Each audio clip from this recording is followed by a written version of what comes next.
Bueno, muchísimas gracias por venir aquí hoy al final de este primer día de la Feria Genera y de Demis. Que muchísimas gracias a IFEMA por contar con nosotros, con BMI Group, otra vez para poner nuestro granito de arena en esto que llamamos hoy la transformación del sector, ¿no? Hoy no queríamos hablar de ayudas y de estas cosas, aunque tenemos a Luis del Ministerio, porque ya se ha tratado en muchas jornadas. Lo que realmente queremos hablar hoy es cómo vamos a transformar este sector y si vamos a poder utilizar esta palanca de esta gran actividad y volumen que va a haber con la rehabilitación para dar ese salto cuantitativo y cualitativo que tanto necesitamos, ¿no? Hoy contamos con Luis Vega, vocal asesor de la Dirección General de Vivienda y Suelo del MIDMA, Rita Gasalla, CEO de Gallo Arquitectura Saludable, Luis Irastolza, vicepresidente de Green Building Council España, Carlos Hernández, Managing Director de BMI Group y, por supuesto, con Francisco González Yunta, director técnico de Proyescon, y cada uno con un perfil y una visión muy complementaria de que esperamos que resulte interesante la jornada de hoy. Muchísimas gracias por estar hoy aquí y, sobre todo, también a vosotros, como ya os he comentado. Todos hemos ido viviendo como profesionales y también como usuarios, ciudadanos, lo que ha supuesto esta disrupción del COVID, ¿no? Que primero nos encerraron, luego vimos cómo no nos gustaba la casa como la teníamos, cómo se incrementaron y se dispararon esas intervenciones en el hogar, cómo siguen todavía, el ciudadano sigue queriendo mejorar esa vivienda porque ya las condiciones de habitabilidad, confort acústico, térmico, etcétera, no le gustan, lo cual es estupendo, ¿verdad, Rita? También hemos visto cómo parece que de cara a nosotros como rehabilitación se nos están alineando los astros, ¿no? El usuario está mirando a su vivienda, ya no tanto en viajar, aunque ahora ya empieza, pero su tasa de ahorro de las viviendas también estamos en unos máximos históricos, máximo en los últimos 20 años. Ese plan de recuperación y transformación y resiliencia que hace que la rehabilitación, la regeneración urbana sea un pilar esencial para la recuperación económica de nuestro país, que nos dará trabajo por lo menos 21, 23, 26 y un poquito más, seguro, impulsado con las ayudas. Vemos esas reformas fiscales que desde el sector llevamos tantos años queriendo y por fin también se han logrado. Y también los bancos nos empiezan a mirar de una manera atractiva, ¿no? Ya volvemos a ser interesante para ellos porque hubo unos años que quizás el sector inmobiliario y la rehabilitación no lo era tanto. Y bueno, parece, como decía, que se nos alinean los astros. Si bien es verdad que ahora, en los últimos meses, van apareciendo pequeñas pruebas, ¿no? Pequeñas piedras en el camino que ahora vamos a ir desgranando, seguro que entre todos somos capaces de lograr poner en marcha todo este volumen de rehabilitación. Y lo único es que nosotros, como sector, claro, venimos de una crisis de 2008 donde perdimos la mitad de nuestros trabajadores, 1 millón de trabajadores, y muchas empresas también cayeron. Eso lo que nos ha hecho es que seamos un sector que nos hemos tenido que reinventar y quizás hayamos perdido un poquito de ritmo con respecto a otros sectores en aspectos como la digitalización, la industrialización, etcétera, o atractivo de cara al talento, pero estamos dando muchos pasos en los últimos años y seguro que con estos fondos, pues ahora veremos desde el punto de vista de cada uno de los ponentes si realmente va a ser una palanca para ayudarnos. Y bueno, al final siempre se ha hablado, y eso en Fenercon lo contaban, cuando te compras un coche, llevas tu coche, tienes un concesionario, solamente hablas con la persona, le dejas tu coche viejo, te gestiona la matriculación, el seguro, no sé, el préstamo, todo lo que tú quieras, se queda con tu coche viejo, etcétera, pero en cuanto a una vivienda, todavía nosotros no hemos logrado ese modelo, que haya una ventanilla única para gestionar todo lo vinculado con una rehabilitación y que transfiera esa seguridad y esa tranquilidad al ciudadano para poder enrolarse en este tipo de acciones de una manera directa, sin dudas, y disfrutando también de lo que es ese proceso de rehabilitación, que cuando yo digo lo de disfrutar una reforma de tu casa la gente se ríe, pero debería ser lo ideal, ¿no? Disfrutar después, pero también en ese momento. Y bueno, empezamos con Luis, contigo. ¿Por qué los fondos Next Generation pueden ser una palanca para lograr ese impulso de transformación que tenemos en el sector? Muy bien. Bueno, yo creo que lo primero es dejar claro que el problema del sector es un problema estructural, es decir, la carencia de los edificios en España, tanto desde el punto de vista energético como desde el punto de vista de accesibilidad, salubridad, etcétera, es algo que tenemos deficitario ya y que tenemos que resolver. Evidentemente tenemos objetivos a 2020, a 2030, a 2050, que tenemos que ir barriendo. Desde ese punto de vista, digamos, lo que sí que hacen los fondos Next Generation es generar una situación coyuntural favorable para hacer esa gran revolución que habría que hacer. Hoy en día nos movemos en rehabilitaciones de no más allá de 30.000 viviendas año de carácter energético y con profundidad, o mínima profundidad, yo diría que no por encima de 20.000. De ahí debemos pasar, y así lo pone de manifiesto el PENIEC, por la estrategia de rehabilitación a largo plazo del sector de la edificación, al orden de 300.000. Eso está en línea con lo que se está diciendo en Europa, antes de inclusive de los fondos Next Generation. Es decir, que tenemos que multiplicar por 10 ese sistema. Tenemos entonces dos problemas. Uno es el de la activación de la demanda, el ser capaces de generar una demanda que cubra esas expectativas, y segundo, en incrementar el nivel de profundidad de las intervenciones. Y yo creo que en ambas dos situaciones los fondos Next Generation generan una dinámica favorable. Y por un lado, porque en cuanto a cuantía de fondos van a permitir alcanzar niveles de financiación muy altos, que además van acompañados de medidas fiscales muy potentes y que van a dar lugar a una situación que realmente yo creo que no hemos vivido hasta el momento. Y que además posiblemente tampoco podamos vivir en el futuro. Con lo cual es el momento idóneo para hacerlo. Desde ese punto de vista, esa activación de la demanda teníamos también que combinarla con una conveniencia de que las intervenciones fueran profundas y que no nos quedáramos en lo meramente superficial. Iba a utilizar el término envolvente, pero era desacertado, porque el envolvente es importante, sino en lo superficial. Y entonces, en ese sentido, también hemos diseñado una estrategia basada en los fondos que va potenciando esas intervenciones profundas, de forma tal que consigamos realmente intervenciones que puedan significar un modelo de futuro. Porque es verdad que ahora mismo seguramente estamos todavía moviéndonos en esquemas de actuación demasiado, digamos, miméticos unos de otros y no evolucionamos, no innovamos. Yo creo que estos fondos pueden permitir esa innovación. Y me gustaría, al margen de todo ello, decir que aunque estamos muchas veces enunciando el concepto desde un punto de vista de eficiencia energética, y evidentemente es importante, no debemos enfocarlo exclusivamente de la eficiencia energética. Los edificios tienen un montón de problemas por otros lados, tienen un problema de debilidad desde el punto de vista de la salubridad, de la habitabilidad, etcétera, etcétera. E igual que siempre hemos dicho que cualquier intervención que realizáramos, por ejemplo por conservación, tenía que llevar componente energética, cualquier intervención que se realice por componente energética tiene que ser integral, tiene que intentar buscar la potencialidad del edificio. En ese sentido, yo creo que también es importante algunas herramientas que se ponen en marcha con estos fondos que intentan tener perspectiva de futuro. Veas el caso, por ejemplo, del libro del edificio, como un elemento capaz de trasladar al usuario cuáles son las debilidades de su edificio, su potencial de mejora y orientarle la forma de llevarle a ese objetivo en 2030, 2050 de un edificio claramente renovado. Eso nos puede dar pie a seguir trabajando sobre ese edificio más años, ¿no? Desde el sector. Efectivamente, un poco la idea es que los fondos no solamente generen, digamos, una situación coyuntural durante 2 o 3 años, 4 o 5, los que sean, sino que generen un mercado maduro, una situación claramente, digamos, contraria a la que tenemos ahora, donde la demanda realmente se active porque tiene conocimiento de la situación y logremos de una tacada, en la medida que se pueda, superar muchas de las barreras que teníamos identificadas en la estrategia de rehabilitación a largo plazo. Y yo creo que efectivamente los fondos nos pueden dar esa posibilidad. Lo que también es evidente es que van a requerir un esfuerzo brutal por parte de todos, ¿no?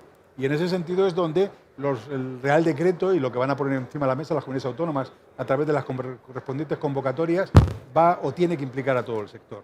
Tenemos que ser capaces de trasladar esas propuestas imaginativas, unidas, sinérgicas, que le generen al usuario tranquilidad y que de alguna forma le resuelvan sus problemas, no que le generemos un problema luego a resolver. Y en ese sentido, pues es evidente que el contar con el sector es fundamental. Así que no solamente vengo a intervenir, sino vengo a escuchar esas, digamos, cuestiones que desde el sector se pueden plantear para intentar que esta política que ahora mismo se pone encima de la mesa sea lo más eficiente posible.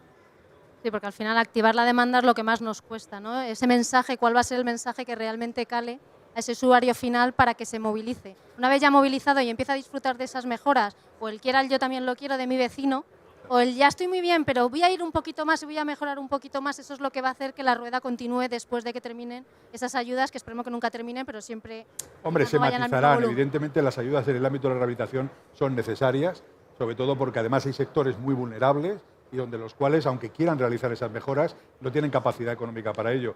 En ese sentido, aunque no venimos a hablar hoy mucho del tema de las ayudas, recordar que al margen de las ayudas propiamente específicas de rehabilitación, hay ayudas, digamos, atendiendo a conceptos de vulnerabilidad. Es decir, que lo que queremos también es que sea una transición, como se ha dicho siempre, justa. Es decir, que seamos capaces de evolucionar todo el sector y no solamente de aquella parte que tiene capacidad económica para poder hacerlo. Fenomenal. Y una palanca clave puede ser la salud, ¿no, Rita? Ya que hemos visto todo el tema de cómo nos ha influido y nos ha condicionado nuestros hábitos de vida, de trabajo, etcétera. ¿Cómo has visto tú que ha sido esa irrupción? ¿Ha cambiado la demanda o puede ser una buena palanca para activar esa demanda? Sin duda, los fondos Next Generation son una palanca fantástica para dar respuesta a este cambio de paradigma que estamos viviendo, ¿no? En este momento, las personas, tanto los usuarios de las viviendas y de todos los edificios, han sido conscientes de la importancia que tienen los espacios cerrados, de cómo impactan en la salud y cómo de vulnerables somos cuando estamos en un espacio cerrado. Y a su vez, la normativa, la regulación, se está adaptando también para que los edificios no sean enfermantes, ¿no? O sea que hay, digamos, una actividad paralela tanto de la demanda como de la regulación.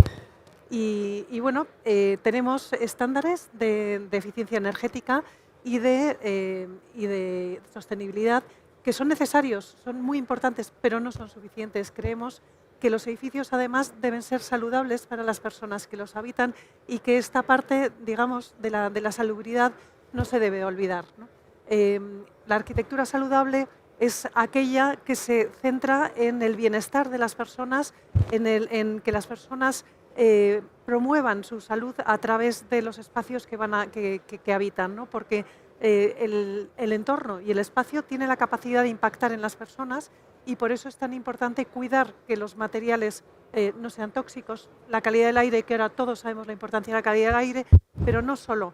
Hay otra serie de cosas como son la calidad de la luz, el nivel acústico, que hoy lo estamos viendo aquí, cómo nos impacta. Bueno, pues el sonido puede llegar a provoca en realidad en la Unión Europea hasta 10.000 muertes prematuras y hay una parte muy importante del sonido que nosotros no escuchamos, que son las bajas frecuencias y que también están impactando en nuestra salud cardiovascular. Entonces, hay, digamos, muchos aspectos de la arquitectura, de la calidad edificatoria que están impactando en las personas y que deberíamos aprovechar los fondos Next Generation para mejorarlos, ¿no? Es decir, no solo la eficiencia energética, que sí, por supuesto, también el aislamiento de los espacios, pero contemplar también el cuidado de la acústica, el cuidado de la iluminación y el cuidado del aire que respiramos 15.000 litros de aire al día. En este sentido, bueno, pues hemos creado el Observatorio de Arquitectura Saludable con la misión de influir y de aportar información a la sociedad respecto a cuál es el impacto de la arquitectura en las personas y cómo se puede llegar a mejorar el ambiente de los espacios que habitamos para mejorar nuestra salud.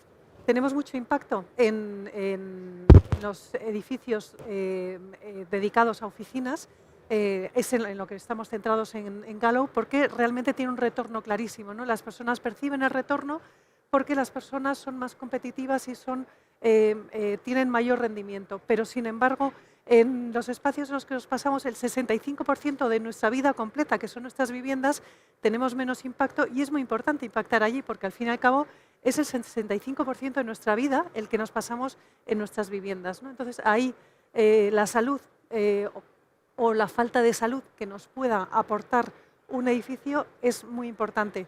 Y bueno, la Organización Mundial de la Salud dice que el 20% de las personas están impactadas por el síndrome del edificio enfermo. El 20% de las personas del planeta. Creo que en España no nos vamos de ese porcentaje. Es el momento de tomar acción y de encaminarnos a mejorar ese porcentaje y que los edificios no sean enfermantes, sino que los edificios cuiden de nosotros. Me encanta esa frase, Rita, de que los edificios cuiden de nosotros. Es que tiene que ser así, ¿no? En el fondo. Así debe ser. El entorno nos impacta de una manera muy determinante, casi es un tercio de los determinantes de nuestra salud. Y bueno, pues acudimos al médico para que nos cure, pero es muchísimo mejor no acudir al médico, sino que tener una calidad y una esperanza de vida completamente diferente gracias al apoyo que puede hacer una edificación con un enfoque mucho más holístico, como hablábamos tú y yo hace un momento, Luis, sino pues con un enfoque mucho más global en el que se contemplen todos los parámetros que puedan afectar a la salud y al bienestar de las personas. Y ese puede ser un buen enfoque también de mano de todos los agentes del sector, de ayudar al usuario a conocer esas palancas para hacer su casa también más saludable y a lo mejor puede ser una palanca también que nos ayude a activar ¿no? Esa rehabilitación, que aparte del aislamiento de la cubierta o del elemento que sea del edificio, vas a cuidar tu calidad del aire en ese bajo cubierta y vas a poder, bueno, pues, tener más eficiencia, ahorros y tal, pero sobre todo vas a tener un confort, ¿no? Sí, la cubierta es esencial y el aislamiento de la cubierta para conseguir ese confort higrotérmico. Es decir, que por supuesto forma parte toda la envolvente de la calidad de vida que puede aportar un edificio a las personas, ¿no? Y es algo que como sociedad, como individuos y como empresas nos puede hacer mucho más excelentes y mucho más competitivos. Y esa parte también es muy importante, ¿no? Recordar que la arquitectura saludable tiene un claro retorno y que ese retorno como sociedad lo podemos aprovechar y es el momento de invertir en ello, ¿no? Al final, la salud la queremos todos, es algo que sentimos y es algo por lo que nos preocupamos, con lo cual puede ser una buena palanca para activar ahí. Muchas gracias, Rita. Bueno, Luis, Green Building. Digo mucho y digo poco, porque al final vosotros no paráis, hay muchísimos proyectos. Bueno, Green Building es una asociación cuyo objetivo es transformar el sector antes de los fondos de recuperación, con los fondos de recuperación y después de los fondos de recuperación. Que no cabe duda que hay una discontinuidad con los fondos. Hay una discontinuidad porque hay muchísimo dinero y enfocado a la rehabilitación, ¿no? Entonces, desde Green Building lo que queremos es participar en esa transformación y estamos trabajando, vamos a decir, en tres líneas, ¿no? Una es generar conocimiento. Estamos implicados en varios proyectos europeos, yo creo que bastante punteros, como por ejemplo el del Building Life, por ejemplo, que es la incorporación del ciclo de vida de los materiales. Es algo que viene ya, probablemente vendrá en la próxima revisión de la Directiva de Eficiencia Energética y que debe ser incorporada en el Código Técnico de Edificación antes de la próxima revisión del 2024, probablemente el año que viene, debería estar incorporada, ¿no? Making Cities, que es un proyecto para hacer para barrios de energía positiva, ya yendo más allá de la visión puramente del edificio, una visión un poquito más global, y otros muchos proyectos que, vamos, que no voy a detallar ahora, como el pasaporte del edificio, etcétera, proyectos nacionales e internacionales. Eso por un lado, ¿no? Por otro lado, somos muy proactivos en todas las medidas regulatorias y normativas porque es lo que conforma el sector, ¿no? Entonces, pues hemos sido muy proactivos en la Ley de Cambio Climático, donde está incorporada en la edificación como título específico, que no lo estaba en el borrador inicial, en el Plan Nacional Integrado de Energía y Clima, donde hemos aportado nuestras ideas, nuestras propuestas, el Plan Nacional de Adaptación al Cambio Climático, etcétera, etcétera, ¿no? Y luego estamos trabajando mucho en la incorporación del tema de certificación. Hemos suscrito un acuerdo con la Green Building alemana porque hemos analizado los diferentes sistemas de certificación más amplios que el tema energético, pero obviamente el tema energético es un tema muy relevante, ¿no? No puede haber rehabilitación sin rehabilitación energética, pero no toda rehabilitación es puramente energética, eso es claro. Entonces, estamos trabajando en desarrollar la metodología del DGNB, que es una metodología más completa, quizá la que tenemos aquí, para incorporarla a España, a nuestro mercado, ¿no? Y, digamos, de esta reflexión y de este desarrollo vienen una serie de propuestas, digamos, que nos parece, digamos, no solamente para el plan de recuperación, sino después del plan de recuperación, la rehabilitación va a seguir, tiene que seguir. Hay que rehabilitar 1.200.000 viviendas de 2030, pero cuidado, no podemos compararla con las 30.000 que decía Luis. 30.000, ¿cuántas eran energéticas? Pues nosotros calculamos que el 20%. El 1.200.000 tienen que ser energéticas. Es decir, que estamos hablando de multiplicar 6 por 10, 60, por 20 el ritmo de la revisión energética, ¿no? Por supuesto, haciendo también rehabilitación. Mira, ¿no? Luis, esa cuenta del 20% no la había hecho yo nunca. Pero esto es muy relevante. Vamos a ver, o sea, ¿cuántos edificios se rehabilitan? Y además se rehabilitan sin objetivos, sin prestaciones. Ahora estamos hablando del 30%, del 45%, del 60% de reducción de demanda. De las 30.000, desde luego, por supuesto, vamos a ver, yo te diría que en el Mediterráneo, vamos, ni en Barcelona, que hemos hecho un estudio con el área metropolitana, el 7% eran energéticas. El 93% no lo era. Mucho, ¿eh? Sí, Por lo cual, este es un tema muy importante. Estamos hablando de un tema por 20. Por 20 a 2030. Por 20 la rehabilitación. Vale. Luego hay un tema muy relevante, yo creo que es la certificación energética. O sea, ¿qué nos preocupa realmente? ¿No? Y además, bueno, yo creo que esto es una preocupación en Green Building muy profunda. que después de mucho trabajo estemos casi como estábamos, ¿no? Prácticamente, con mucha actividad, etcétera, pero vamos a ver, al final lo importante son las prestaciones. Este es un tema que hay preocupación, sé en el Ministerio, pero hay que pasar, digamos, de la certificación documental a la certificación real. Eso está claro, ese paso hay que darlo. Para eso hay que inspeccionar, hay que formar a los certificadores por un lado y hay que formar a los inspectores de esos certificadores. Hay estudios, por ejemplo, en la Comunidad Valenciana, donde el 70% de las certificaciones no son correctas, con lo cual ya hay una preocupación muy grande, o sea, y lo que queremos aquí, tenemos un objetivo muy, muy relevante. Bueno, la diferencia entre lo proyectado y lo real yo creo que es evidente, yo creo que ese es el siguiente paso que tiene que dar el código. El análisis de ciclo de vida, para eso estamos haciendo un trabajo con Building Life, financiado por IKEA Laudes, Fundación IKEA Laudes. La incorporación del ciclo de vida de los materiales y de las emisiones de carbono es muy relevante en la edificación, y eso hay países como Francia, como Dinamarca, como Finlandia o como Reino Unido que tienen objetivos ya cuantitativos, borradores de norma, y esta es la siguiente paso y que además va a coexistir con los fondos de recuperación. Yo no creo que esta revisión de código sea más allá de 2022-23. Un tema, aprovechando, aquí está en el Ministerio, ya termino, Isabel, ya termino. Creo que hace falta una autoridad única en la edificación, o sea, esa división, digamos, entre sistemas, por un lado, que depende del MITER, y por otro lado, envolvente y vivienda, vamos a decir, que depende del MITMA, es un error. Es un error que lleva, digamos, a que no se pueda ver la edificación desde un punto de vista global y holístico, que al final lo es, ¿no? Y bueno, y yo creo que también, por último ya, nada más decir que para conseguir los objetivos tenemos que trabajar mucho más en conjunto, ¿no? Constructor, promotor, arquitecto, administración, porque si no es muy difícil conseguir los objetivos, ¿no? Yo creo que ese mundo estanco, yo creo que hay que romper un poquito esas divisiones. Nada más. No sé si alguno también del panel quiere completar o hablar un poco de la... Como ha dicho Luis, nos ha contado un montón de cosas, de todo lo que estáis haciendo, de lo que estáis por hacer o lo que está por venir con la circularidad, la sostenibilidad y todo este tipo de acciones. ¿Crees que esas certificaciones, a ver, pues sí es verdad que hay muchas certificaciones del edificio y el usuario no lo entiende? O sea, Sí. Ya no entendía la anterior, las certificaciones estas son nuevas, pues que al final ellos cómo son capaces de evaluar cuál es mejor, peor para ellos, etcétera. Entonces, ¿tú crees que con esa unificación que estáis haciendo vosotros o certificación se le puede dar un poquito más de confianza o facilitárselo? Al final se trata de ponérselo fácil. Sí, vamos a ver. O sea, lo primero, el problema de la certificación es un problema de credibilidad. O sea, ahí hay un problema muy importante, con lo cual, al no haber credibilidad, tampoco hay mucho interés.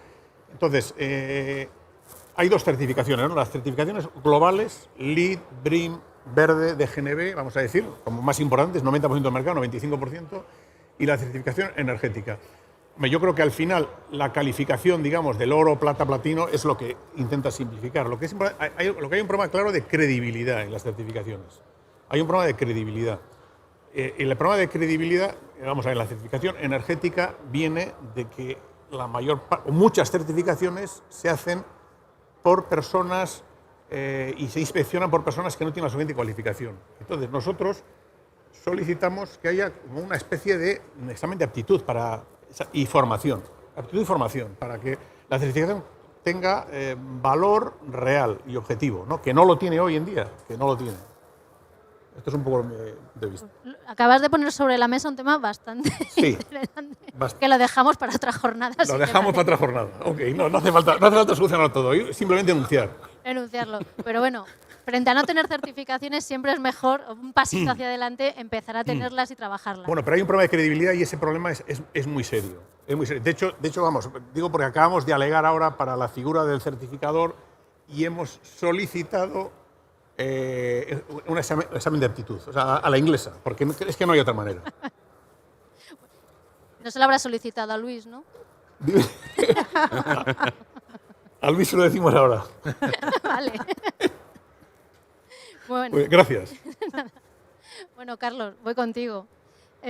Los fabricantes, el siguiente agente que nos toca un poquito antes de entrar con las empresas de rehabilitación, jugáis un papel bastante importante, impulsor, desarrollando productos, sistemas que vayan acordes bien al código técnico de la edificación, bien a la demanda del usuario, bien también a esos trabajos que se están haciendo desde entidades como Green Building, cada vez más exigentes por lo que estamos viendo.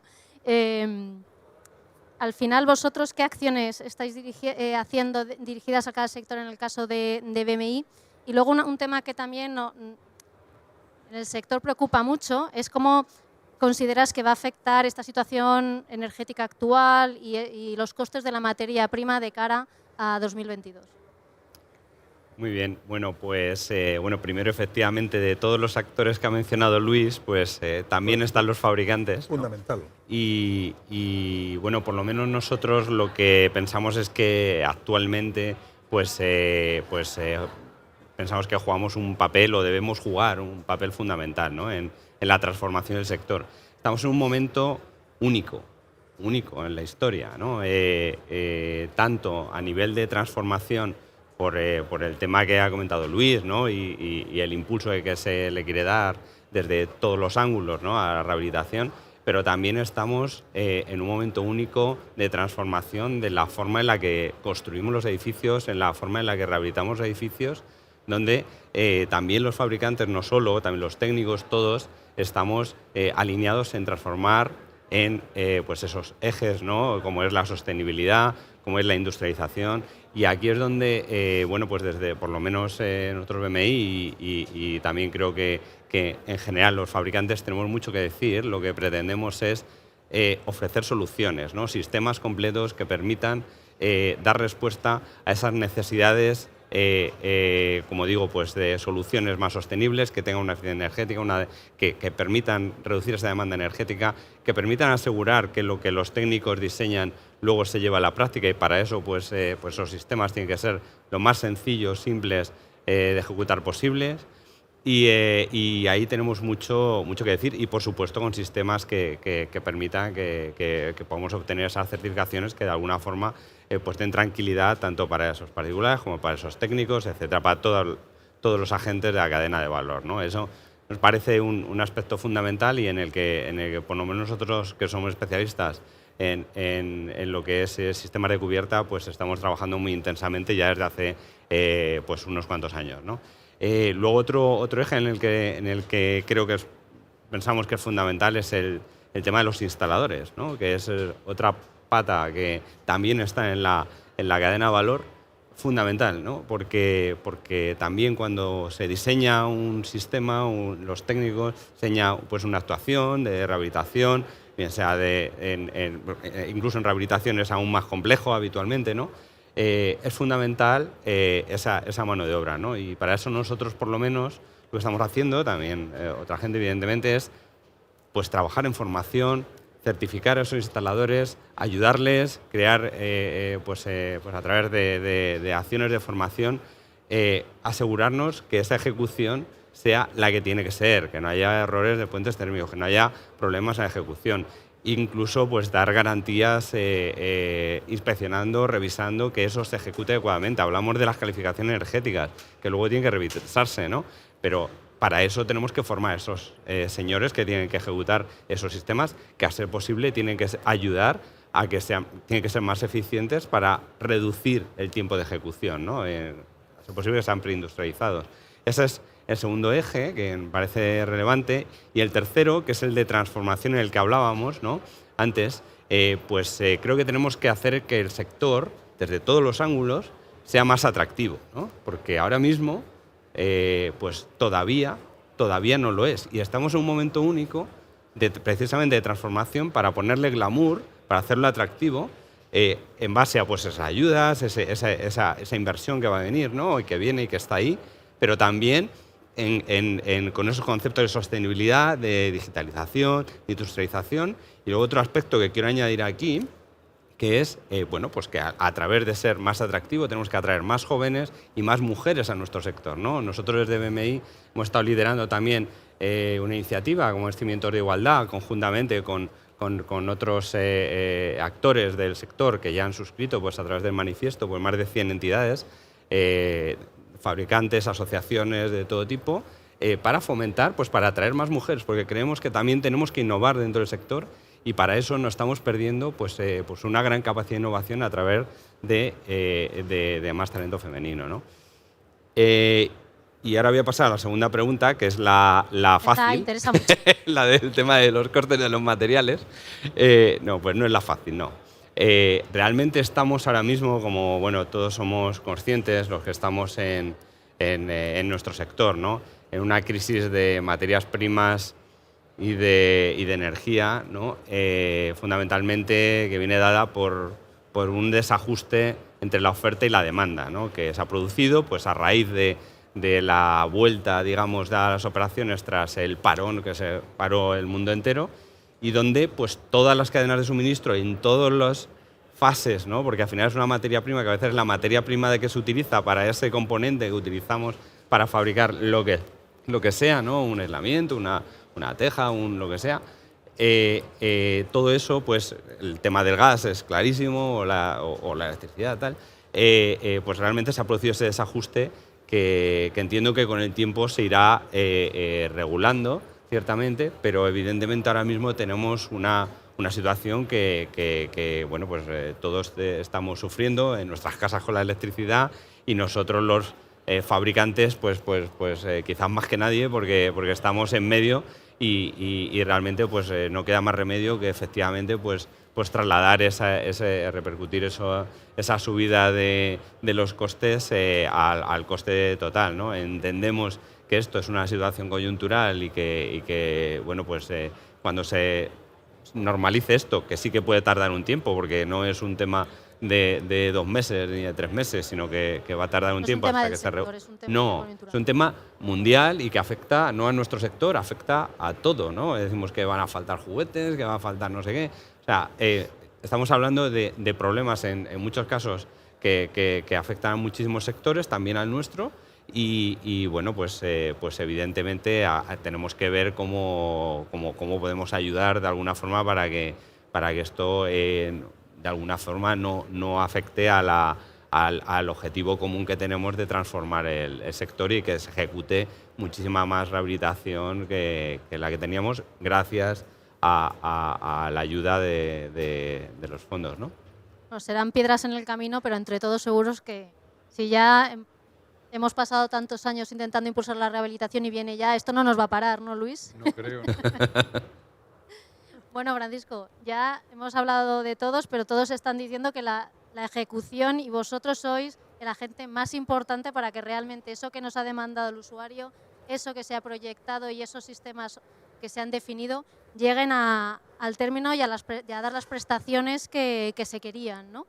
Entonces, sí es verdad que bueno, nos encontramos ante un sector muy atomizado que dificulta mucho esa transformación que en otros sectores sí hemos podido ver, como puede ser el avanzar en digitalización o en industrialización, quizás en obra nueva son empresas más grandes también y a lo mejor ahí pueda ser más fácil. Y encima jugamos con una media edad de 45 años, que dentro de unos pocos años se nos van a jubilar la mitad de los trabajadores que tenemos, ¿no? O sea, tenemos que tratar de darnos prisa para poder incorporar jóvenes, que aquí además hoy veo muchos jóvenes, no sé si son alumnos tuyos, Francisco, pero hay aquí unos cuantos, que está fenomenal que vayamos sumando profesionales al sector. ¿Cómo consideras tú que esta rehabilitación, toda esta actividad va a ayudar a que las empresas realmente se transformen? Bueno, gracias. Yo creo que no tenía que darle a ninguno ni nada, se me oye perfectamente. Sí. Muy bien, perfecto. Gracias, Isabel. También dar las gracias a BMI por la oportunidad, primero de la conversación tan agradable que hemos tenido hace un rato, que me ha permitido aprender muchas cosas. Luego viniendo aquí, pues viendo a todos vosotros que nos estáis escuchando, me lleva un poco a los felices años de principio de siglo, cuando la demanda era muy grande, cuando teníamos todos una actividad enorme, ¿no? No podíamos presagiar el cambio que iba a haber. Lo cierto es que hubo una contracción tremenda, de mucha duración. Estuvimos como 10 años expulsando a gente del sector, perdiendo vocaciones, porque nadie quería venir a un sector en el que las oportunidades de trabajo eran muy pequeñas, ¿no? Bueno, nos íbamos reponiendo y llegó ese letargo de la actividad, de unas consecuencias de salud tan importantes como la COVID, ¿no? quedaba el puntito de Filomena para darnos también un pequeño ajuste y tener que volver a hacer planes, etcétera y demás, ¿no? En realidad eso a las empresas, a los empresarios, a todos los agentes del sector, creo que nos ha dado una capacidad de adaptación a entornos muy difíciles como estos han sido. Nos ha dado esa propiedad de resiliencia que se ha hecho muy famosa últimamente y que para parecer culto debo decir ahora una palabra como esa, ¿no? Bien, yo miro con optimismo, como creo que debemos mirar. Las empresas de rehabilitación, por todo lo dicho, estamos preparados, ¿no? Todo ese universo que empieza con los empresarios autónomos hasta las microempresas, hasta las pymes, que casi son ya el 95% de las empresas que hay en el sector. Ese entusiasmo no debe hacernos olvidar algo que debemos a la sociedad, y es la capacidad o la posibilidad de mejorar la percepción que la sociedad tiene de nosotros, ¿no? Somos un sector, pues seguramente con razón, bastante difamado por la sociedad, ¿no? Ese cumplimiento de esas variables que deberían ser imprescindibles, como son la calidad, el precio y el plazo, hacen que parezca que es difícil, ¿no? En ese sentido, seguro que nosotros debemos aprender, ¿no? Yo creo que en el sector de la edificación quizás hay unos controles en los procesos mayores que en la rehabilitación, pero seguro que nosotros podremos hacerlo también, ¿no? Hablábamos del aprendizaje en todo esto que tiene que ver con la digitalización y toda esa capacidad de tener los datos en la nube, de poder hacer nuestro trabajo en cualquier sitio y tener la cantidad de información suficiente para tomar las decisiones oportunas. Creo en la formación, que ya lo hemos dicho, nosotros deberíamos ser como un agente más del grupo que se encarga de estos procesos de rehabilitación. Pues deberíamos ser facilitadores de los procesos, no deberíamos ser aquellos que van poniendo trabas, que no digo que lo seamos siempre, pero en ocasiones sí, y que con nuestra oposición al cambio, pues hacemos que a veces no sea posible, ¿no? Y que seamos un poco desesperantes, ¿no? Salir un poquito de ese espacio de confort en cuanto a las soluciones que normalmente sueles aplicar o las empresas de rehabilitación suelen aplicar en los edificios que van a intervenir, ¿no? Sí, tenemos que avanzar y conocer nuevos sistemas. Eso es, acostumbrarnos al cambio. Yo siempre pienso que los materiales de construcción que hoy en día son maravillosos, tienen unas prestaciones enormes y que nosotros nos encargamos de estropearlos, ¿no? Entonces muchas veces, O sacarles el máximo partido, Francisco. en ocasiones nos encargamos de estropearlos, ¿no? La precipitación, la falta de conocimiento, la falta de experiencia, el intentar disimular esas cosas, que en un sector tan cambiante y con el aprendizaje continuo que debemos hacer, pues no nos debería hacernos sentir mal, pues en eso tenemos que mejorar.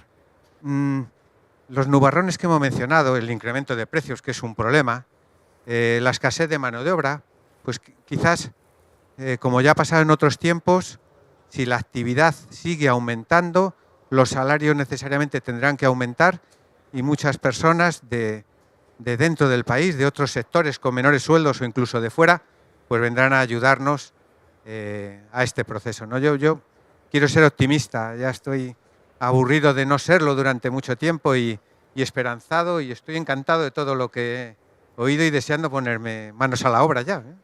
Bueno, al final el reincorporar y recuperar ese talento perdido durante la crisis, al final no solamente se trata de talento joven, ¿no?, sino también de talento que tiene una experiencia que luego la puede redirigir hacia los jóvenes y reaprender, ¿no? Los jóvenes aprenden de los mayores en cuanto a esa experiencia y los mayores aprenden de esa digitalización e industrialización que pueden traer los jóvenes, ¿no? O sea, al final tiene que ser bidireccional. Sí, por supuesto. Otra de las características que ha tenido la crisis es esa concatenación de, entre comillas, prácticas para los jóvenes que les desesperan. Pasan años haciendo trabajos reales con muy poco reconocimiento, ¿no? También me acuerdo de años buenos en los que los jóvenes tenían muchas oportunidades de trabajo y además tenían capacidad de cambiar si el trabajo no les llenaba en los aspectos técnicos o en los aspectos económicos, ¿no? Yo creo que eso debe de volver y creo que hay mucha gente joven formándose. Como sabes, soy profesor en la universidad y lo veo de primera mano, ¿no? Hay una serie de gente joven con valores, con ganas de trabajar, que no rehúye el trabajo y que está deseando concluir esa formación que quizás le falte en nuestra universidad en poco tiempo, no en mucho tiempo, y empezar a trabajar con una nueva metodología y mejor. O sea, que ahí está de mano del sector, las empresas de rehabilitación, ayudar a estos jóvenes ya de universidad o de formación profesional a que vayan compatibilizando, ¿no?, con la formación dual o de la manera que sea, esa formación con poner en práctica esos conocimientos para ir adquiriendo un poco de rodaje. Sí, en nuestra escuela de edificación de la Politécnica de Madrid, la verdad es que somos muy activos en cuanto a los contratos de prácticas, y las empresas, salvo este parón por la COVID, pues hacen un gran uso, ¿no? Como lo utilizan de cantera para darle la posibilidad de ver las capacidades que tienen esas personas jóvenes, que al principio tardan un poco en soltarlas por esa juventud o falta de experiencia en el mundo laboral, ¿no? Carlos, una pregunta. Luis.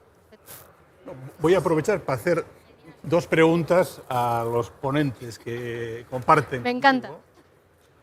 Sobre el ciclo de vida, digamos, ¿no? A la administración y a un fabricante.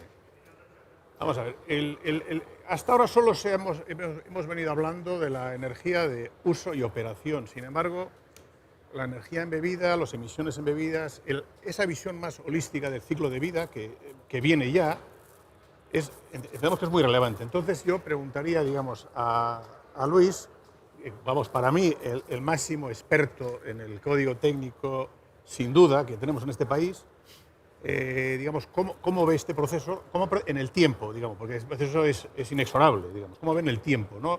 ¿En qué plazos está la Administración española en vías de incorporar el análisis de ciclo de vida en la reglamentación, ¿no? Y a fabricante, a Carlos, digamos, lo mismo, digamos, vamos a ver, vosotros evidentemente, o sea, hacéis un producto, cubierta, muy relevante, sobre todo en viviendas unifamiliares, muy relevante, ¿no? Entonces,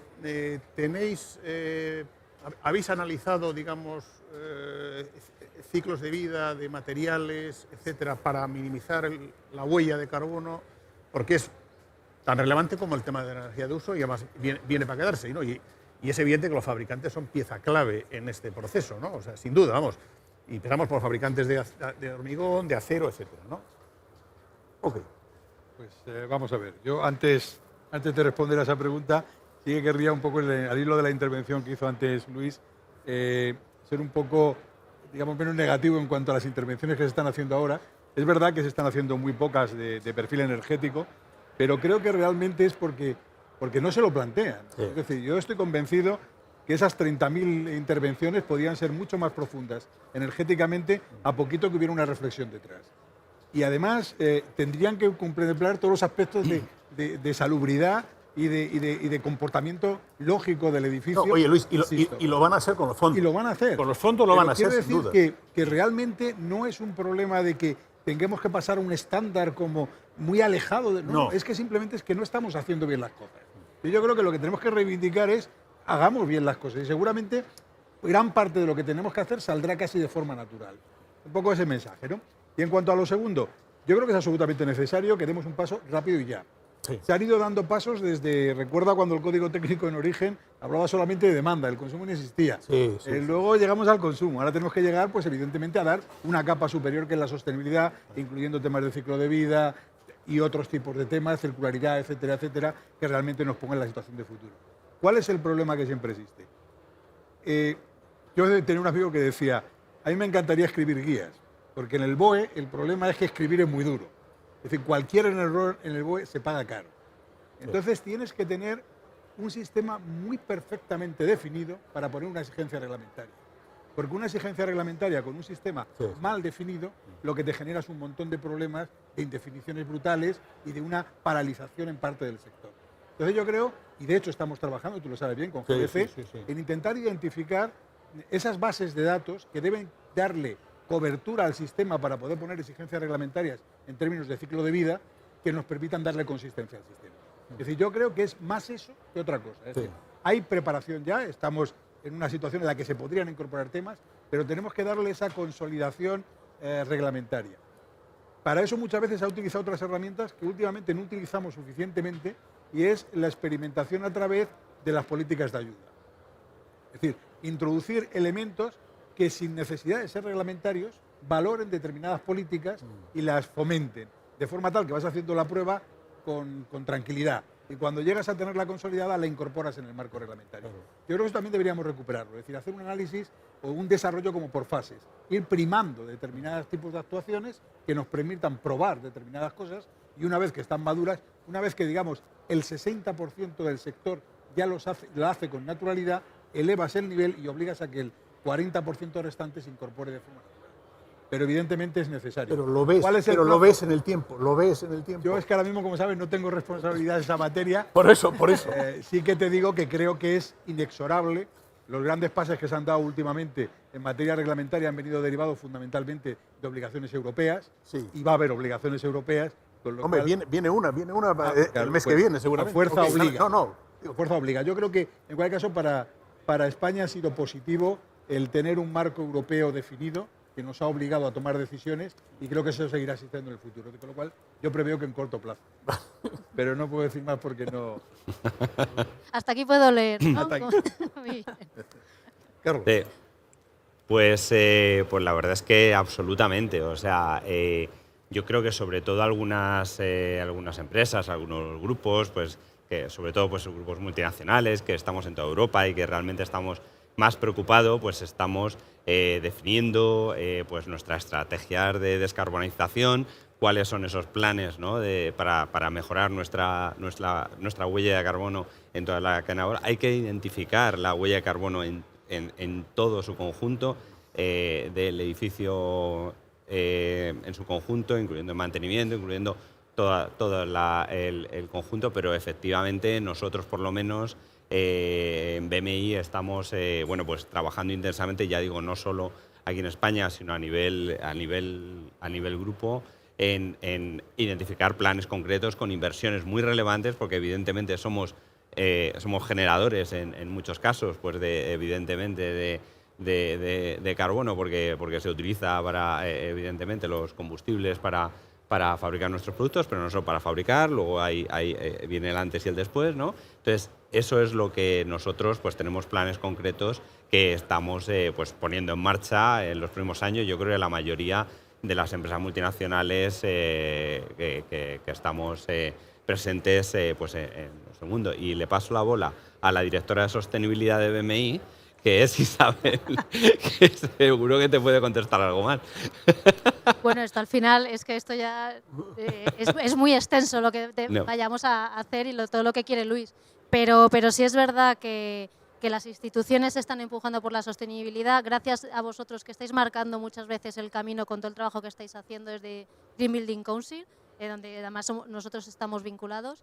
Y los fabricantes también, como bien decía Carlos, nosotros tenemos una responsabilidad muy importante y tenemos también que asumirla y transformarnos y ayudar y empujar a lograr no solamente productos o sistemas sostenibles, sino ayudar a que los edificios que se construyan sean sostenibles, como también bueno, pues estáis trabajando y van a venir por ahí también las normativas, ¿no?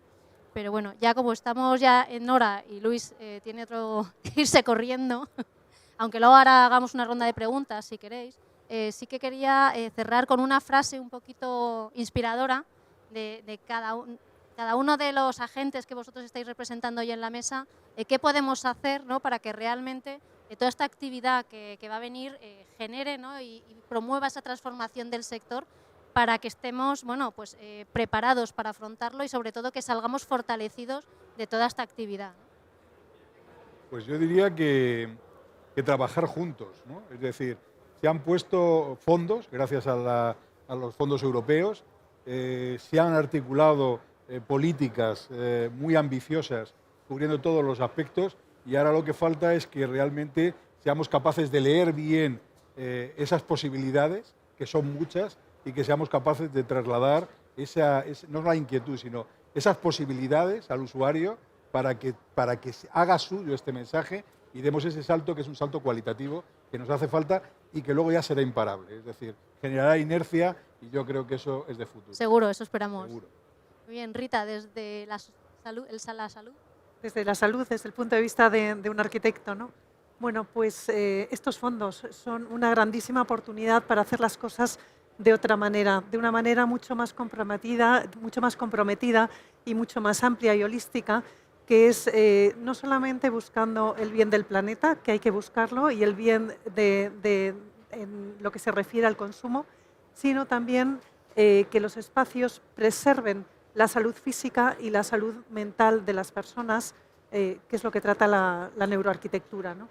Se trata de responder con datos a todos esos avances que puede aportar a la mejora de la salud a través de la arquitectura y poderlos incorporar a estas premisas que puedan exigir los fondos de Next Generation, o que por lo menos de alguna manera puedan ser considerados para que se puedan hacer las cosas muchísimo mejor, porque haciendo confluir los intereses sociales que suponen el mejorar la salud de la población con los intereses económicos que suponen el tener un mayor rendimiento de las personas en los espacios, creo que se puede llegar a definir lo que es la arquitectura del futuro, ¿no? Y la arquitectura del futuro pasa por ser la arquitectura sostenible, saludable y basada en la neuroarquitectura.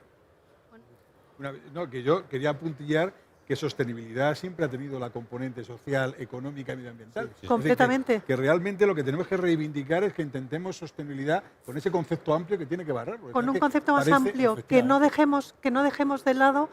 Bueno, perdón, que me salgo un segundín de la frase tal, que no dejemos, por ejemplo, de lado cuando hagamos edificios herméticos, pues el asegurar la ventilación, ¿no? Porque, por ejemplo, un pequeño dato. Sabemos que nuestras capacidades cognitivas se incrementan entre un 8 y un 11%, según una investigación de la Universidad de Harvard, si duplicamos la cantidad de aire que marca la norma en Estados Unidos, que es muy similar a la que marca la normativa europea y la española, ¿no? Entonces, bueno, ahí tenemos una serie de datos que nos ayudan a visualizar cuáles son las grandísimas ventajas que podemos llegar a obtener, tanto en lo personal como en lo colectivo, a través de hacer esa arquitectura pues mucho más holística, ¿no? Que contemple todas las facetas y el bienestar de las personas y, por supuesto, el bienestar del planeta, que tienen que ir unidos sí o sí para llegar a la arquitectura del futuro, ¿no? Bueno, Rita, vamos a tenerte que convocar para otra jornada, para que Sí, nos porque no cuentes paro. en detalle todo esto. No, porque es muy interesante, porque al final esto nos va a dar muchas palancas y realmente poner el centro al ciudadano, al usuario, porque es el que al final va a estar viviendo ese edificio, ¿no? Entonces es fundamental poder transmitirle esos beneficios que va a tener, como tú dices, cuantificado con cifras y ponerlo en valor, que eso es lo importante. Esa es la clave, el dato. Muy bien. La clave está en el dato, sí. No te escapas. Encantada. Bueno, Luis. Bueno, yo diría que la necesidad de descarbonizar el sector de la edificación es una oportunidad única para iniciar una transformación mucho más global, en la cual, obviamente, la descarbonización es parte, pero no solo. Tiene que haber una visión mucho más holística de esa transformación. Y para ello, un tema muy importante, que ya lo ha mencionado Luis, es que hay que eliminar una visión estanca de los diferentes agentes. Hay que trabajar de una manera mucho más en colaboración para conseguir objetivos, ¿no? Es imposible, o sea, el proyectista, el fabricante, el contratista, si trabajan de una manera más colaborativa, es mucho más fácil conseguir los objetivos de descarbonización y finalmente de mejora de la sostenibilidad. Y los fondos de recuperación es la oportunidad para cambiar de escala, ¿eh? De los 6.000 rehabilitación energética a las 300.000. De rehabilitación integral. De rehabilitación integral. De las 20.000, De la pero buena, de la que persona. incluye la energética. Con todo. Claro, de Todo. las 20.000 a las 300.000. Eso en el año 2030, que estamos hablando de pasado. Bueno, 2027. Pasado mañana, ¿eh? En 2020 ya había que conseguir ese ritmo en 2027, o sea que estamos hablando de pasado mañana. Muy bien. Nada más. Me ha gustado, ¿eh? Nos has dejado ya ilusionados a todos. Bueno, Carlos, desde tu enfoque. Joder, pues ya con esta ilusión, con con ese chute aquí que nos llama aquí entre Francisco y Luis y otro Luis, yo creo que fundamentalmente no debemos perder esta oportunidad, ¿no? Creo que es fundamental. Yo creo que desde todos los ángulos hay un enorme interés, ¿no? Desde la administración, claramente, todos los agentes que estamos en toda la cadena, y enlazo aquí con lo que ha comentado Luis. Lo que yo sí que estoy viendo es un cambio, ¿no? Un cambio en esta intención de colaborar por parte de todos los agentes, y por lo menos nosotros, y creo que mucha gente, estamos intentando formar e impulsar esas asociaciones, esas colaboraciones, esas alianzas que son fundamentales para que aprovechar esta oportunidad única que tenemos para transformar el sector, ¿no? Aprovechémosla entre todos, tenemos que empujarnos, ayudarnos, todos los actores que estamos, fabricantes, técnicos, instaladores y empresas de reforma y administración. Y para eso estamos, para trabajar y trabajar duro en los próximos meses, años, para llegar a esto que ha dicho Luis, que me encanta y que llegaremos. Bueno, Francisco, ya cerramos un poco contigo esta ronda, que además Luis está mirando el reloj y se está poniendo nervioso. Bueno, yo voy a ser muy rápido. Solamente constatar que las empresas de rehabilitación seremos un agente dinamizador del proceso, que ya hay muchas iniciativas en este sentido. Que espero que ese proceso sea pues, un trabajo en equipo, como se ha mencionado, que enriquecerá seguro el resultado final. Y que ojalá que seamos capaces con esta modernización o dinamización de atraer a personas jóvenes de todo género, que nos hacen falta, como también se ha mencionado, y nada más. Perfecto. Muchísimas gracias a la mesa, muchísimas gracias a todos vosotros. Luis, te disculpamos, que sabemos que tienes que salir corriendo, no te preocupes. Si queréis dudas o cuestiones que queréis plantear a la mesa, nos quedamos ahora un poquito más, lo cual estaréis encantados de responder. Muchísimas gracias, Luis. Muchísimas gracias a vosotros y perdonar las cuestiones del guión. Hasta luego.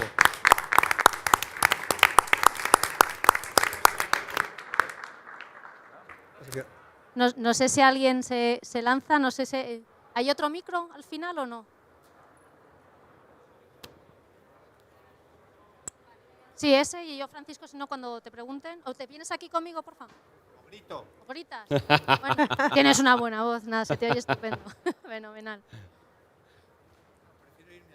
No, vete. Sí, pasa. ¿Sí? Vete. Pasa ahí más cómodo, ¿no? Fenomenal. No hay preguntas. Sí. ¿Alguien quiere preguntar algo a la mesa? No. ¿O no? ¿O lo dejamos Lo aquí? hemos dejado todo clarísimo. Sí, tú sí, vamos. fenomenal. Gracias. Muchísimas Bueno, yo más que una pregunta es una reflexión que luego si alguien quiere aportar. Se ha empezado hablando, el señor Vega ha empezado hablando de la necesidad de dinamizar la demanda de rehabilitación. Creo que llevamos meses oyendo hablar de la necesidad de gastar ese dinero, de gastar todo esto. Luego hemos hablado de la escasez de mano de obra cualificada, de el tema, el problema o el riesgo de la inflación y la falta de materias primas. Todo parecen los ingredientes para un cóctel que ponga en peligro la calidad de las intervenciones. Yo creo que desde todo el sector, desde fabricantes, arquitectos, instaladores, etcétera, tenemos que asegurar que la calidad no la podemos poner en juego. Tanto durante las intervenciones como después, la seguridad, la salubridad y el confort de los edificios tienen que ser innegociables. Creo que es importante porque si no podemos entrar en una etapa un poco caótica donde valga todo y es importante garantizar eso, simplemente.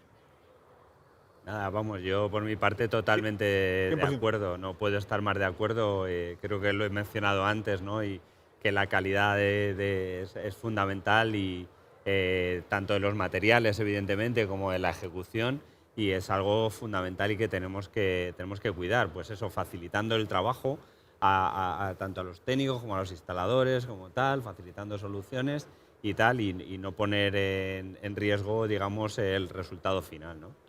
Totalmente de acuerdo. Porque vosotros, por ejemplo, Francisco, ¿cómo hacéis esa reincorporación? O sea, si ahora necesitamos mucha mano de obra, lo que es fundamental no solamente es contratarles, sino formarles para que realmente se actualicen y tengan el conocimiento necesario, ¿no? Vosotros utilizáis muchísima plantilla propia, ¿no? Para cuidar esos procesos. A ver, lo que he vivido en anteriores ocasiones es que cuando el sector ha sufrido esa fortaleza en la demanda, pues han venido gente de otros sectores que tenían oficio, pero que en este caso, además muy grave, han sido expulsados, ¿no?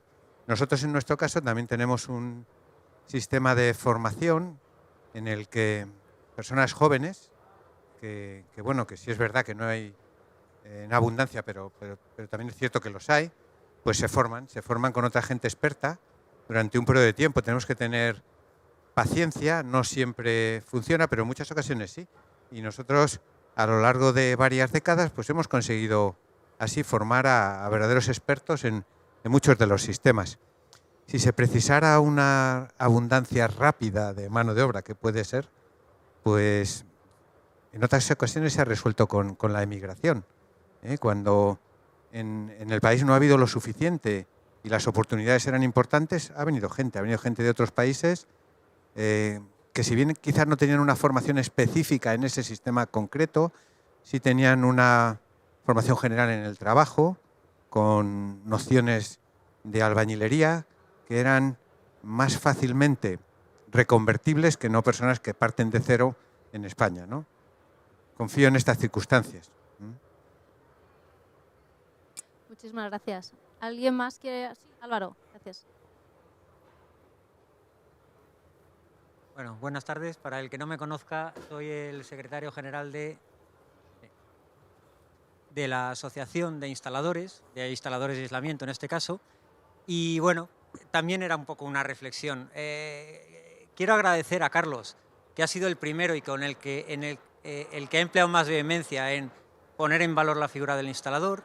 Y quería, para nosotros hay una palabra que es clave, que es reconocimiento. Es una pena que haya ido Luis Vega, porque nos encantaría encontrar reconocimiento por parte de la Administración, por parte de la normativa dentro del Código Técnico. Aprovecho que está representantes de los prescriptores. Nos encantaría encontrar reconocimiento y exigencias a la cualificación de los instaladores en los proyectos, donde los materiales vienen muy bien especificados, pero no se especifica quién tiene que manipularlos, quién tiene que instalarlos. Por supuesto, a los fabricantes, que quizás sois a los que menos os tengo que reprochar, porque sois los que más acciones de formación, de capacitación, de cualificación, de homologación emprendéis, pero no todos. Ojalá estuviese tan extendido que solo esos instaladores con un titulillo pudieran trabajar. Y por último, GBC, por alguna referencia, la parte de la demanda, ¿no? Vosotros trabajáis mucho estimulando la demanda, el conocimiento de la mejora de la eficiencia energética en la edificación, pues poner en valor la figura del profesional que ejecuta. Porque es verdad que en obra nueva todo está mucho más tabulado, todo es mucho más previsible. En rehabilitación nadie sabe lo que va a pasar cuando picas un tabique y te encuentras con una tubería que no sabías ni que existía. Es decir, la profesionalización, la profesionalidad del profesional que está allí es, si cabe, más importante que en obra nueva, ¿no?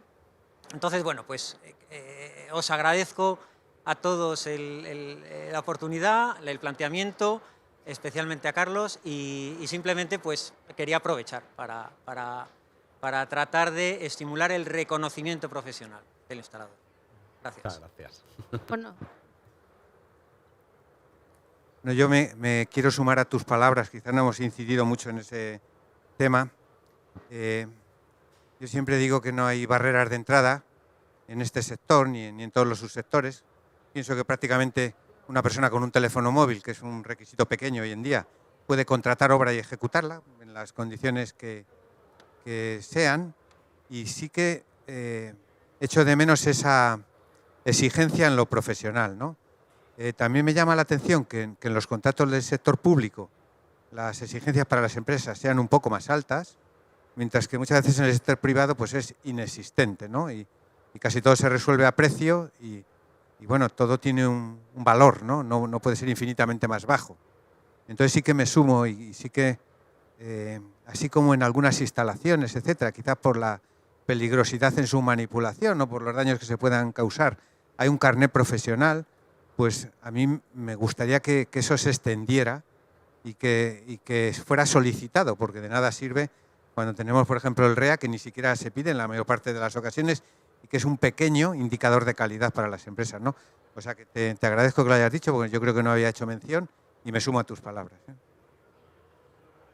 muchísimas gracias por poner esa guinda al pastel, porque al final sí es verdad que todos contamos, todos somos importantes y bueno, no sé si hay alguna pregunta más o lo dejamos ya aquí. Isabel.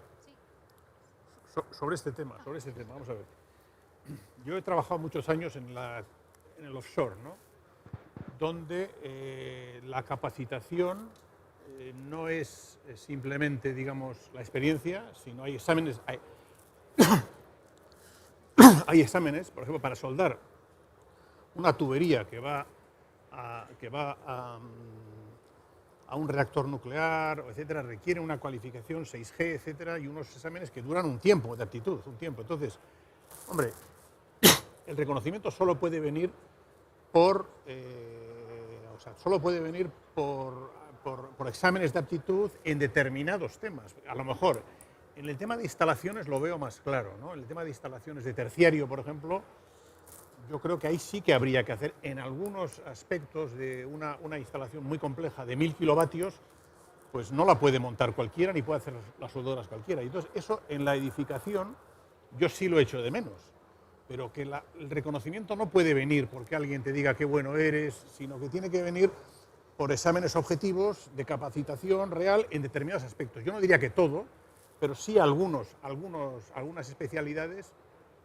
Lo veo claro, digamos, que tendría que haberlas. También, como he dicho antes también, en los temas de certificación creo que solo se puede demostrar el conocimiento con un examen de aptitud, pues también en el tema de instalaciones lo veo clarísimo, en algunas instalaciones, ¿no? O sea, lo veo clarísimo porque hoy en día puede montar una enfriadora de 2500 kilovatios casi cualquiera, o sea, hay muy pocas exigencias, ¿no? Y en envolvente, pues no lo sé, podría haber, pero bueno, pero eso es un cambio muy profundo, lo que estamos hablando es un cambio muy profundo, y eso supondría además un incremento de coste, o sea, no hay nada que venga todo junto, Pero vamos, que yo estoy bastante en la línea, pero el tema es ponerle escajar al gato, cómo hacerlo, Déjame puntualizar Perdona, Rita. Una cosita nada más. Hay una parte que también tenemos en la formación profesional, ¿no? que falta un nivel más alto de cualificación y de respeto profesional para los profesionales de formación profesional, y eso podría ayudar a que también las cosas fluyeran de otra manera en la obra, ¿no? Porque muchas veces las obras se alargan y se encarecen porque no se ejecutan de la forma y manera prevista, porque bueno, pues los planos lo soportan todo, ¿no? Pero a la hora de ejecutar las personas se encuentran con dificultades y no todo el mundo sabe, pues a lo mejor levantar la mano para pedir ayuda o sabe solucionarlas. Entonces, el estar más cualificados en una formación profesional adecuada, yo creo que podría ayudar también como al respeto de la profesión y a ese reconocimiento del que estamos hablando, ¿no? Que tiene que venir tiene que venir en todos los niveles, como tú has dicho. O sea, yo secundo completamente lo que has comentado, ¿no? Y bueno, yo creo que falta aquí enormemente la parte de formación profesional, mejorarla y hacerles, bueno, pues darles ese reconocimiento que realmente merecen socialmente para que la gente quiera aspirar a ese tipo de formaciones, ¿no? Que hoy por hoy faltan profesionales en nuestro sector y faltan también mucho porque no hay reconocimiento para ellos, ¿no? Entonces, bueno, pues es un poco el conjunto de cosas que habría que atacar, ¿no? No, yo iba a decir exactamente lo mismo, o sea, que me lo has quitado. La formación profesional existe ya en muchos países, o sea, hay instalaciones en Alemania, los instaladores de tejados están perfectamente certificados, hay su formación profesional, su regulación e incluso sus grados de profesionalización. Sus niveles. Y eso yo creo que es un camino y existe ya también en algunas, pero muy importante, en algunas profesiones, ¿no? Entonces yo creo que debemos avanzar en ese camino. Yo creo que clarísimamente se ha comentado, ¿no? Y yo creo que hay un camino por recorrer que debemos avanzar entre todos. Y ahora lo necesitamos, además. Lo necesitamos, ahora es fundamental. Necesario. Bueno, pues si queréis con eso de trabajar juntos, ir andando el camino juntos para hacerlo más ancho y llegar más lejos, cerramos la jornadita de hoy. Muchísimas gracias a todos. Gracias. Espero que haya sido interesante, por lo menos para mí ha sido estupenda. Y bueno, creo que seguiremos ampliando y haciendo nuevas jornadas porque habéis abierto muchos vías y caminos con los que seguro que podemos ir ampliando información. Muchísimas gracias a todos. Muy bien. Gracias.